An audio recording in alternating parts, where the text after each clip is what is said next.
kita berusaha untuk menghafalkan ilmu. Jadi ilmu yang disampaikan itu kita harus menghafalnya. Yang paling penting sekali pertama kali itu hafal Quran. Ya meskipun kita tidak hafal seluruhnya, harus ada hafalan Quran.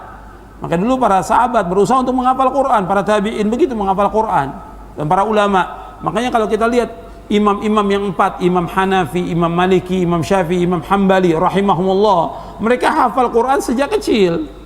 Ada yang 7 tahun sudah hafal Quran, ada yang 10 tahun sudah hafal Quran, ada yang 13 tahun sudah hafal Quran. Makanya anak-anak kita usahakan untuk menghafal Quran. Kalau kita nggak mampu, ya anak kita. Tapi kita juga berusaha untuk menghafal. Meskipun hanya juz amma yang kita hafal, tapi ada hafalan Quran. Kemudian anak-anak kita usahakan masukkan di sekolah tahfidz Quran supaya hafal Quran. Jadi para ulama seperti itu, memperhatikan anak-anaknya supaya hafal Quran. Kalau kita lihat sekarang ini kurang orang menghafal Quran. Kurang. Makanya harus kita memberikan semangat orang untuk menghafal Quran. Dan fadilahnya besar, ganjarannya juga besar, kedudukannya juga tinggi nanti di sorga orang yang hafal Quran itu.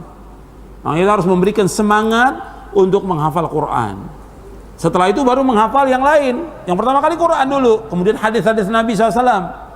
Kalau dulu para ulama, untuk menjadi ulama itu hafal Quran. Kemudian mereka menghafal hadis Nabi.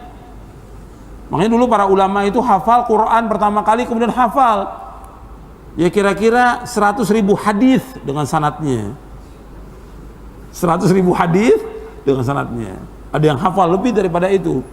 Ya kalau seperti Imam Bukhari ya hafal lebih dari 500.000 hadis, mungkin lebih dari 1 juta hadis sebagaimana Imam Ahmad. Imam Ahmad dikatakan oleh temannya Abu Zur'a bahwa Imam Ahmad itu hafal lebih dari 1 juta hadis dengan sanadnya. Kalau dulu bukan hafal hadisnya, dengan sanadnya. An fulan, akhbarani fulan, haddatsana fulan, ahdatsana fulan, terus sampai disebutkan. An Abi Hurairah qala Rasulullah SAW. Hafal sanadnya. Kalau sekarang hampir tidak ada, sedikit sekali. Ya bisa dihitung. Dan itu hanya berapa hadis saja. Tapi diberikan semangat orang untuk menghafal. Kemudian setelah itu baru dia menghafal yang lain.